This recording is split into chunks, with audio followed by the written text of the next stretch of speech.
शावा शावा जी पत्ता पत्ता नाम जपदा पौना महिमा गुरां दियां गांदियां पौना महिमा गुरां दियां गांदियां जी कण कण दिए नचदा बल्ले बल्ले जी पत्ता पत्ता नाम जपदा शावा शावा जी पत्ता पत्ता नाम जपदा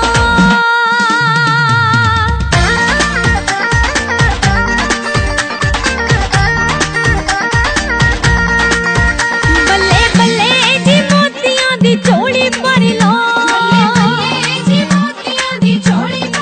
हो शावा शावा जी मोतियां दी चोली पर लो अज नाम वाले खोल ते खजाने गुरा नाम वाले खोल ते खजाने मोतियां दी चोली पर लो बल्ले बल्ले जी मोती। धर्म ऊपर से आता है, वो केवल एक ही होता है। तो आइए आज हम इसके ऊपर पूरी चर्चा करें और पूरी विचारधारा को बदलें। तुम बदलो सब कुछ बदल जाएगा, तुम ना बदलो कोई नहीं बदलेगा। प्रेम का प्रतीक शांति और शांति का प्रतीक परमात्मा होता है। अगर तुम यूं कह दो कि परमात्मा मंदिर में, मस्जिद में, गुरुद्वारे में, चर्च में, डेरों में, मठों में कहीं पे है तो कहीं पे परमात्मा नहीं। परमात्मा केवल है तो तुम्हारी अंदर है। हमने कभी अंदर झांक कर देखा नहीं और बाहर दुखी बनकर हम जगह जगह पर भटकते रहते हैं। तो जरा सोचिए और विचार करिए कि परमात्मा आपको नहीं मिलेगा। फिर आपको ये देखना है कि तुम एक बार बिल्कुल नकारात्मक की बातों को पकड़ना शुरू करो और सकारात्मक को पकड़ना शुरू करो। दोनों का मिलान करके देखो कि हकीकत है क्या। उसके बाद आप एक बार ये सोचो और विचार करो, कह दो कि दुनिया में परमात्मा कोई है ही नहीं। फिर ये सोचो कि न देवी है, न देवता है, न भूत है, न प्रेत है, कुछ भी नहीं है।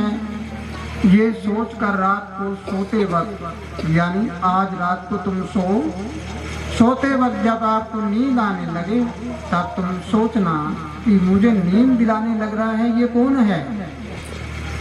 फिर उसके बाद में तुम देखोगी कि तुम सो गए और श्वास तुम्हारे चल रहे हैं। तो ये श्वास चलाने वाला कौन है?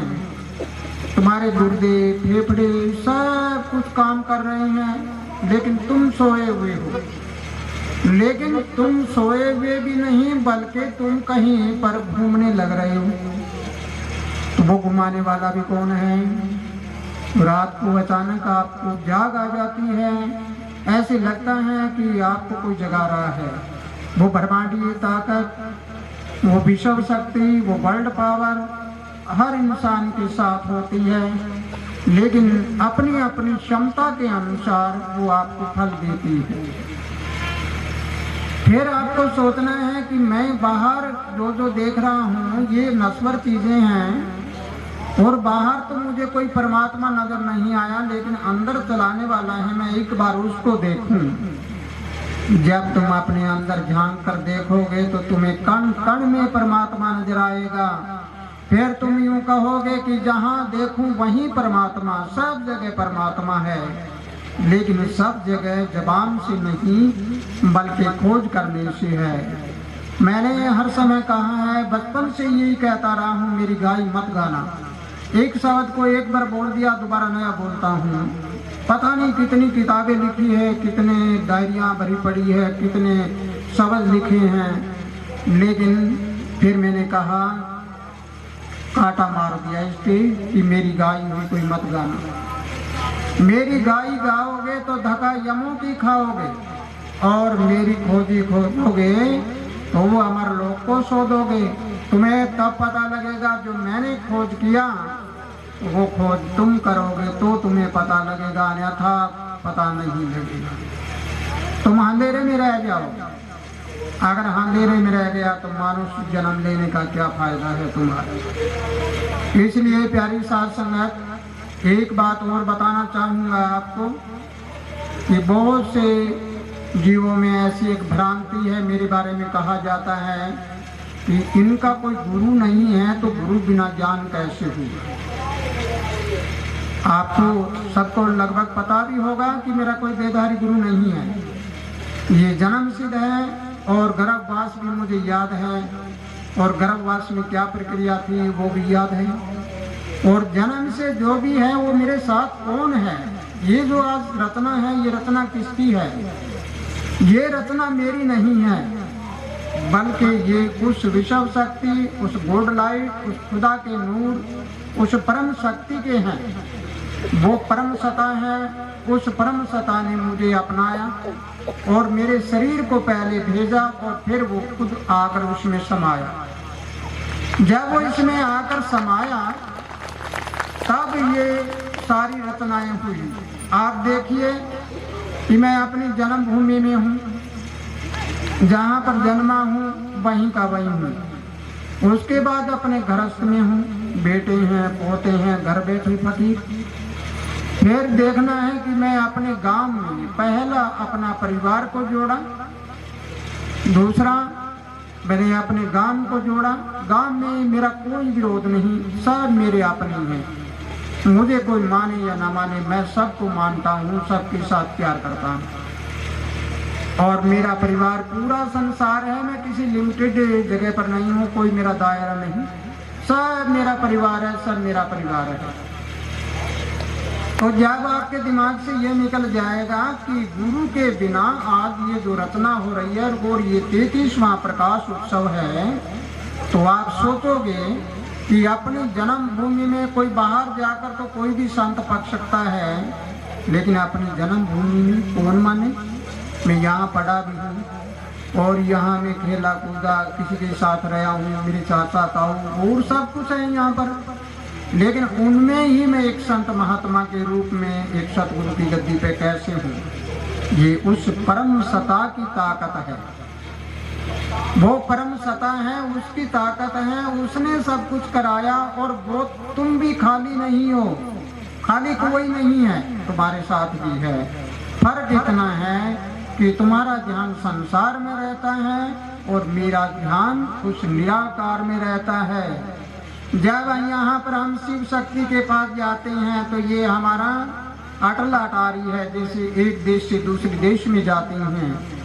इसी प्रकार इस अटल अटारी को अगर हमने पार कर दिया तो वहाँ पर सदाशिव मिलेगा आपको। यहाँ पर जाने के बाद वो अविनाशी शिव वो मिल जाएगा। नीचे वाला विनाशकारी, ऊपर वाला अविनाशी। तो प्यारे साथ संगत, अगर मेरी बात आपको समझ आई है तो ये 33वां प्रकाश उत्सव है। इसमें आपको आज बताना चाहूँगा 33 का मतलब क्या होता है।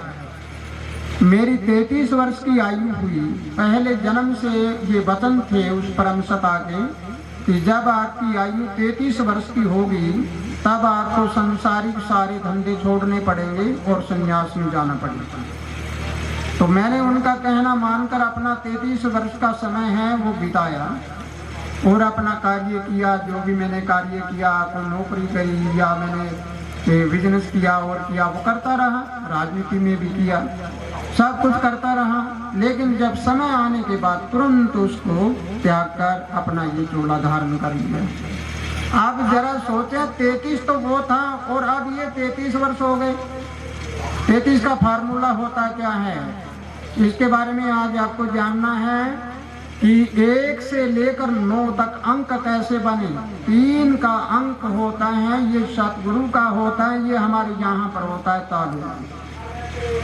2 ये सवर चलती हैं, ये सूर्य सवर है, ये 1 नंबर होता है। ये चंद्रमा है, ये 2 नंबर होता है। जब ये दोनों ऊपर चले जाते हैं, सुक्मना बनती है, तब इसका नंबर होता है 3। तो जरा इसके बारे में सोचना है। 3 और 3 दोनों इकट्ठे हैं कि वो सतगुरु की ताकत है। और वो सतगुरु की ताकत कब बनती है कि जब हम अपने 3 के अंक को समझ लेते हैं। बाकी ज्योतिष शास्त्र में बहुत सी बातें हैं। ज्योति ही ईश्वर होती है, उस ज्योति ईश्वर को अगर हम समझ लेते हैं तो बहुत कुछ मिल जाता है।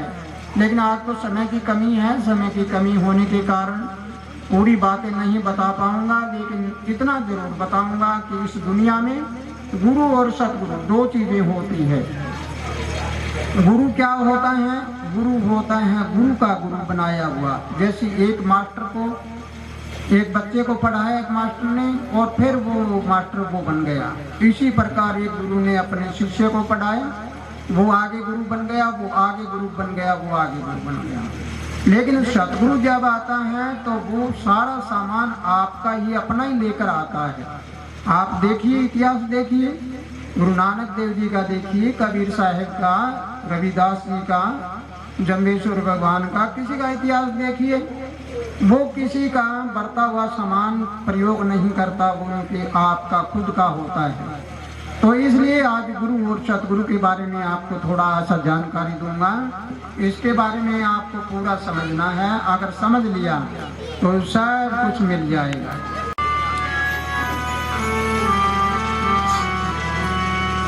सतगुरु तेरे दरबार में तो खिले ज्ञान के फूल, जन्मदाता श्री चुनी राम ही सतगुरु माने तो रहूं चरण की धूल।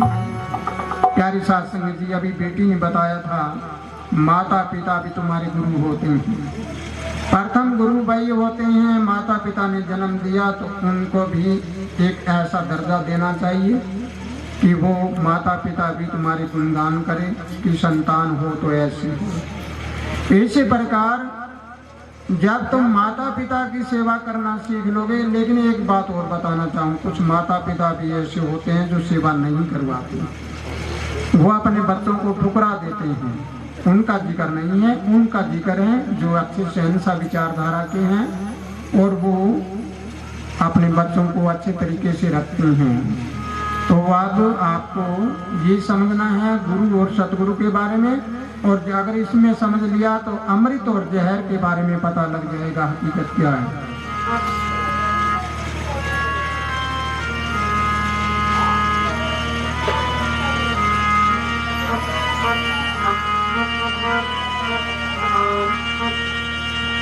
गुरु सतगुरु है दो किनारे, गुरु सतगुरु है दो किनारे, बीच में सत्य की लहर। गुरु सतगुरु है दो किनारे, बीच में सत्य की लहर। जीव अज्ञान समझ न पाता, जीव अज्ञान समझ न पाता, अमृत है या जहर। जीव अज्ञान समझ न पाता, अमृत है या जहर। गुरु सतगुरु के दो किनारे, बीच में सत्य की लहर। सतगुरु है दो किनारे, बीच में सत्य की लहर। आप समझना है अमृत और जहर। लेकिन पहले ये बता देता हूँ कि मेरा परिवार पूरा संसार है, न मैं किसी का दोस्त हूँ न किसी का शत्रु, न मैं किसी के बारे में कोई ये कहता कि वो ऐसा वो ऐसा, सब अपनी अपनी जगह ठीक होते हैं। हेलो। लेकिन जब गुरु का जिक्र आता है और इस गुरु और सतगुरु का जिक्र आता है, अमृत और जहर है। अब गुरु और सतगुरु कहाँ कहाँ रहते हैं, उनकी खोज आपको करनी है। अमृत कड़वा जहर है मीठा, देखो करके खोज। अमृत कड़वा जहर है मीठा, देखो करके खोज। जहर खा के पल पल मरते, डूब जा रहती है रोज। जहर खा के पल पल मरते, डूब जा रहती है रोज। फिर कभी ऊपर कभी नीचे जाते, कभी ऊपर कभी नीचे जाते, दुख पाते हैं आठों पैर। कभी ऊपर कभी नीचे जाते, कभी ऊपर कभी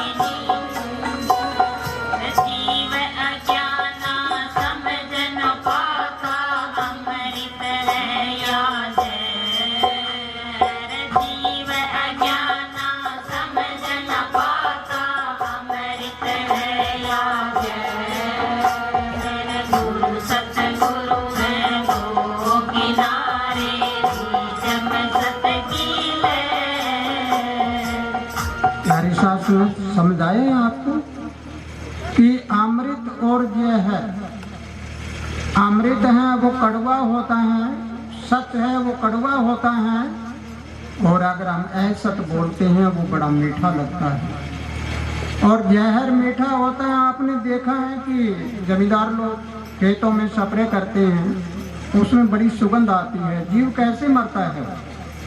वो सुगंध जब आती है तो उसको चाटता है कि पता नहीं इसमें क्या आनंद होगा, उस आनंद के कारण वो मर जाता है।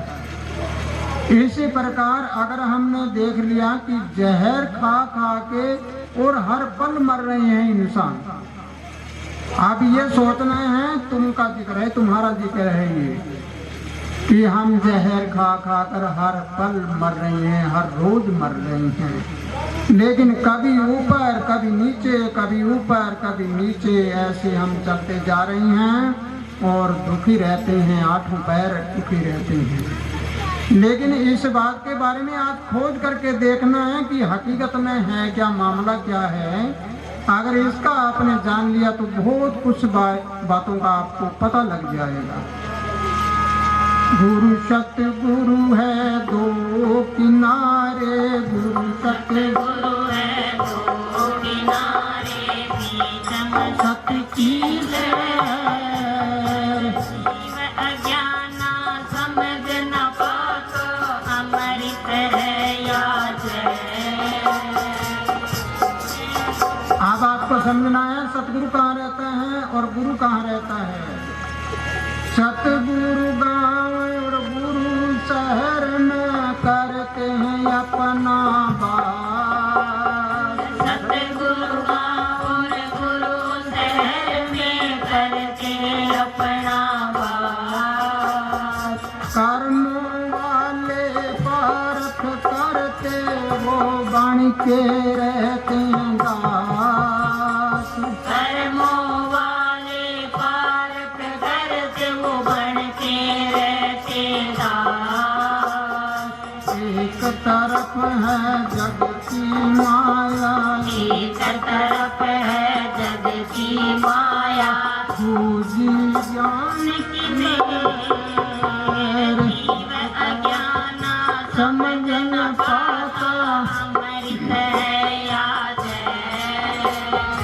जीव अज्ञाना समझ न पाता, अमृत है याद है।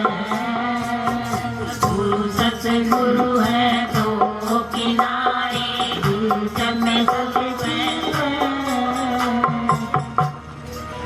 अब आपको समझ आई है गुरु कहाँ रहता है। गुरुओं के कहीं भी आश्रम है आप देखना, वो मिलेंगे आपको शहर में। और जब कोई सतगुरु आता है तो वो सीधा साधा अपने गांव में रहता है। जैसे उदाहरण के तौर पे मैं बिल्कुल खुला रहता हूँ, थोड़े मैदान में रहता हूँ और हर जगह सबसे आम लोगों से मिलता हूँ, क्योंकि मुझे तो किसी का डर है ही नहीं, क्या करना है क्या नहीं है। जिस दिन परमात्मा का हुक्म हो जाएगा उस दिन बोरी बिस्तर बांधे तैयार रहते हैं, उस दिन चले जाएंगे। तो इसलिए हमें देखना है कि गुरु जितने भी हैं, यानी जो गुरु प्रथा चली हुई है, ये आपको शहरों में मिलेंगे और शहरों में अपनी बातें, ग्रंथों की बातें कह दी और वहाँ माया के ढेर हो जाते हैं, उस माया में रहेंगे। वो मिलेगा शहरों में। शहरों में गुरु लोग रहते हैं और सतगुरु चाहे गुरु नानक आए हों, चाहे साहिब कबीर आए हों, चाहे रविदास जी आए हों, चाहे जम्बेश्वर आए हों, कोई भी आए, वो ग्रामीण क्षेत्र में रही हैं, क्योंकि वो तो लोगों के बीच में ज्ञान कराने के लिए आते हैं ना, इसलिए वो तो सीधे साधे रहते हैं। इस बात को अगर आपने समझे हैं तो सतगुरु के पास ज्ञान की लहर होती है और गुरुओं के पास माया की लहर होती है। माया के ढेर लगे रहते हैं। वो माया हमारे पास तो इतना आता है, साईं इतना दीजिए जितना कुटुंब समा, मैं भी भूखा ना रहूं और ये साथ संगत कोई आया गया भूखा ना जाए। हमारा भंडारा चलता है और हम पूरे धनवान हैं। इसलिए कहा गुरु सतगुरु है दो किनारे, गुरु सतगुरु है दो किनारे, बीच में सत की है। जीव समझन पाता, जीव अज्ञान समझन पाता, अमृत है या जहर। सतगुरु है दो किनारे, बीच में सत्य की लहर।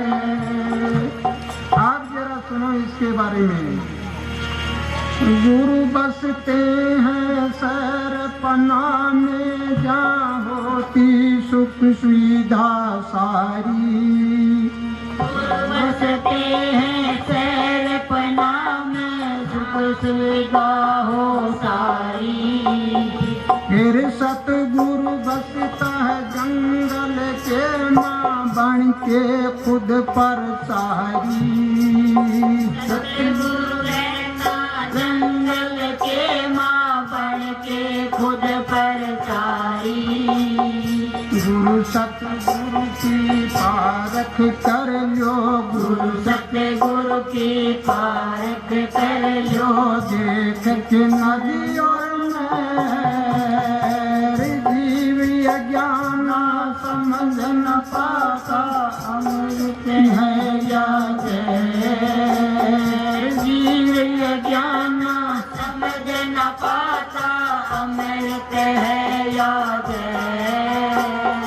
गुरु सतगुरु है दो किनारे, गुरु सतगुरु की लहर। गुरु सतगुरु है दो किनारे, बीच में सत्य की लहर। बच्चों, जब मेरे पीछे बोलते हो तो मीठा बोलो। कड़वा वचन हमेशा इंसान को दुख देता है। तुम इतने मीठे बोलो, इतने मीठे बोलो, सबके दिल में प्रेम की फुहारें चल पड़े। क्योंकि जब ये ऐसा सवाल आता है, ये कोई केवल भजन नहीं है, ये केवल शब्द नहीं, बल्कि ये प्रेरणा है, ये एक शिक्षा है। इस शिक्षा को तुम शिक्षा समझ कर और फिर बोलो, गाना नहीं। तो अब हमें समझना है कि सतगुरु तो गांव में बसता है और गुरु हैं वो शहरपना में रहते हैं, और फिर सतगुरु जंगल में रहता है। आप क्या देख रहे हो? आप जंगल हैं। इधर देखो इधर खुला, इधर देखो इधर खुला। तो हम तो अपने जंगल में मंगल करते हैं, और गुरु लोग क्या करते हैं? गुरु तो जंगल में मंगल नहीं, वो तो शहरों में मंगल करते हैं, खुशियाँ मनाते हैं। अब खुशियों का जिक्र जब आ जाता है तो फिर मेरे अंदर भी एक खुशी है और मैं भी आनंद करता हूँ। कैसे? जब मैं इन जीवों को देखता हूँ कि जब मैं संसार से जाऊंगा तो कितने ज्ञानी बनाकर जाऊंगा, कितने शिष्यों को ऐसा बना के जाऊंगा जो मेरे जैसे बन जाएं। तो फिर इनको कहा कि आनंद आनंद सभी कहे, आनंद काल का जाल, आनंद में मत फंसना। और जो कोई अमर आनंद लखे उसके बेड़े पार उसके होंगे वो आनंद जो सदा के लिए आनंद हो, जो कभी आनंद समापति ना हो, ऐसा आनंद हो। तो आइए इसका निचोड़ सुनिए कि इस शब्द का निचोड़ क्या है, क्योंकि समय ज्यादा हो रहा है इसलिए। गुरु सतगुरु है तो वो किनारे, मीठे बोलो पीछे। गुरु सतगुरु है तो किनारे, बीच में सत्य की लहर। गुरु सतगुरु है तो किनारे, बीच में सत्य की लहर। जीव अज्ञान समझ न पाता, ज्ञान समझ न पाता, अमृत है या जहर। गुरु सतगुरु है दो सत्य की लहर। फिर अमर आनंद बन सेवक जग में करता है पक्का सौदा। अमर आनंद जी दाता गए में करते हैं पक्का सौदा। कोई बिरला जीव ही साथ चलेगा, उसको मिलेगा गुरु का ओदा। कोई बिरला जीव ही साथ चलेगा। आप बड़े गौर से सुनना है। सैदलपुर है सत की नगरी, सैदलपुर है सत की नगरी, जहाँ बरसे अमृत ढेर, जीव अज्ञान समझन पाता, अमृत है या जहर, जीव अज्ञान समझन पाता, अमृत है या जहर। गुरु सतगुरु है दो किनारे, गुरु सतगुरु है तो वो किनारे, बीच में सत्य की लहर। बच्चों, अगर आपने ये बात समझी है तो अगर आपको जहर और अमृत को देखना है, गुरु और सतगुरु को देखना है और कोई पहचान करनी है तो जरा नदी और नहर का एक प्रमाण सुनिए। नदी किसे कहते हैं और नहर किसे कहते हैं? नदी वो होती है जिसमें प्राकृतिक जल आता है, पहाड़ों से दरिया निकलता है, एक पहाड़ों से दरिया निकला और एक उस दरिया से नहर निकली और उस नहर से कोई रजबा निकला। ऐसे ऐसे चलते देखो तो जो नदी है उसमें जल कहाँ से आता है? प्रकृति से। तो सतगुरु के पास ज्ञान कहाँ से आता है? उस ऊपर वाली प्रकृति की उस पहाड़ से जो बरसात होती है उससे आता है। ओम शांति का माउंट आबू में ऊपर क्यों है? आश्रम ऊपर क्यों है? हम रहे हैं रात को, मेरा प्रोग्राम हुआ है, वहाँ मुख्य अतिथि के रूप में बुलाया गया था। तो हमने वहाँ पर देखा, जहाँ हम नीचे रहे और दिन में फिर हम ऊपर गए। बता रहे थे कि 32 किलोमीटर ऊपर हैं।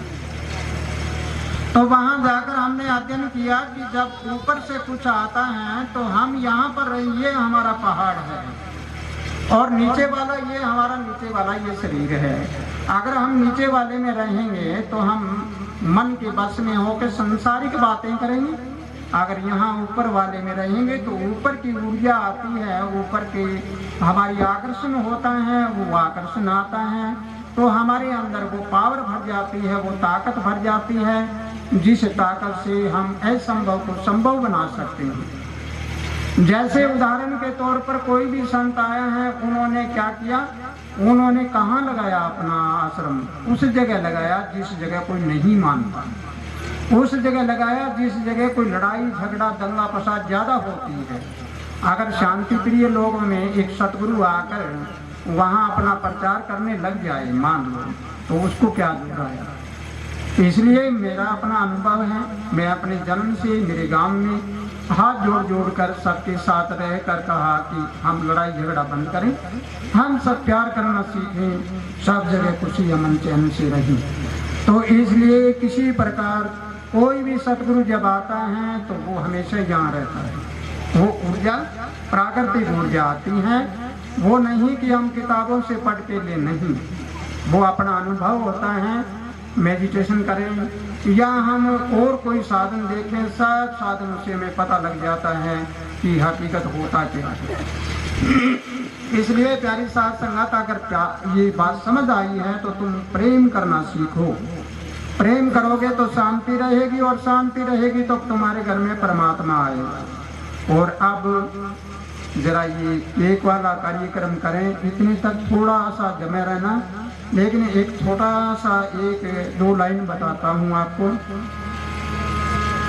मतलब आज का दिन है ये 33वां प्रकाश उत्सव, इसको भूल मत जाना, भूल मत जाना तुम, भूल मत जाना ये आज के समय को, भूल मत जाना बच्चों, भूल ना, भूल मत जाना तुम, भूल मत जाना ये आज के समय को, मत जाना बच्चों, भूल मत जाना, भूल मत जाना, ओ भूल मत जाना। फिर एक और है कि ये चोला, ये आप वाला, ये ऊपर वाला कपड़ा नहीं, ये परमात्मा ने जो चोला दिया है, इसके बारे में और बताऊं थोड़ा सा।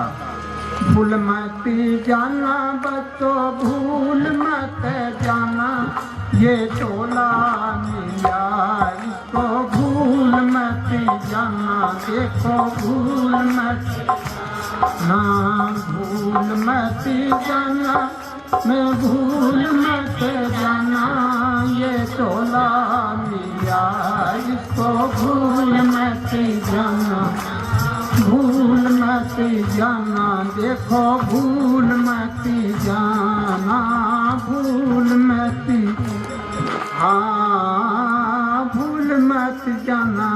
बच्चों भूलना नहीं है, आज वाले याद रखना है। एक बात और बताऊं आपको, आज के बाद हमारी साथ संगत के घर में दिन दूना रात चौगुना हर कार्यक्रम अच्छे से अच्छा बढ़ता जाएगा।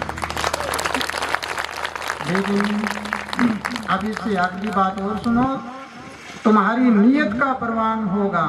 तुम्हारी नीयत गलत नहीं होनी चाहिए। अगर तुम स्मरण करते हो, ध्यान करते हो और तुम्हारी सोच गलत होगी तो वही बढ़ेगा। तो अगर तुम्हारी सोच अच्छी होगी तो वो बढ़ेगा। भला और कौन, भला कौन, बुरा कौन? भला ही मैं और बुरा ही मैं। आपको सोचना है मैं भला हूँ और मैं ही बुरा हूँ। मैं कर्म करने में आज़ाद हूँ। मैं जैसा कर्म करता हूँ इसमें आज़ादी, मुझे कोई नहीं रोक सकता। लेकिन मैं कर्म की पहचान करूँ कि ये कर्म भला है या बुरा है, इस कर्म का नतीजा क्या निकलेगा। अगर नतीजा गलत निकलता है तो तुम उस काम को कदापि मत करना। अगर तुम उस काम को नहीं करोगे तो कभी हारोगे नहीं। इस बात को पूरी तरह याद रखना। अब मैं माताओं, बहनों और बेटियों से एक अनुरोध करता हूँ, ये बात जरूर सुनना। आप ऐसे नहीं कहते हैं कि आदमी गलत नहीं होता, आदमी भी गलत होता है। तुम अपने घर में पति और पत्नी का जोड़ा कैसे रहते हो? पति और पत्नी में अगर प्यार ना हो और शाम के समय जैसे एक दूसरे में कोई, जैसे ये खागड़ होते हैं या और होते हैं, ऐसे रहते हैं ना, इसी प्रकार शाम के समय ऐसे अंट के रहते हैं। और जैसे आप सोओगे वैसे ही सवेरे उठते हो, तुम्हारे घर में बरकत कैसे आएगी? वो नहीं आएगी। तुम्हारे घर में अच्छी विचारधारा कैसी आएगी? वो नहीं आएगी। इसलिए आज के बाद जो कोई यहाँ की नामधारी पक्की बेटी है, वो बेटी अपने पति में परमात्मा को देखे। वो अपने पति में परमात्मा को देखे। अगर वो परमात्मा को देखेगी तो उसको ये पता लगेगा कि हकीकत में ये क्या है। लेकिन अब जरा आप भी सुने कि पत्नी ने तो परमात्मा को देखा, लेकिन पति का भी ये होना चाहिए, वो पत्नी में लक्ष्मी को देखे, उसको भी अपने घर की लक्ष्मी मानकर याद रखे। लेकिन अब प्रमाण देता हूँ आपको कि हम दोनों भी तो गृहस्थी हैं, हम गृहस्थी हैं हम भी, लेकिन हम गृहस्थ में रहकर इकट्ठे क्यों हो रहे हैं? इसी प्रकार आपको घर में रहना है। दूसरा ये है कि अगर आपके सास ससुर घर में हैं तो सवेरे पहले उठते ही और उनकी चरण वंदना। और बच्चों के लिए है कि अपने माता पिता जिनके हैं जिंदा, वो अपने माता पिता के चरण स्पर्श करके आशीर्वाद। माता पिता का आशीर्वाद बहुत बड़ा होता है। माता पिता के आशीर्वाद कभी खाली नहीं जाते।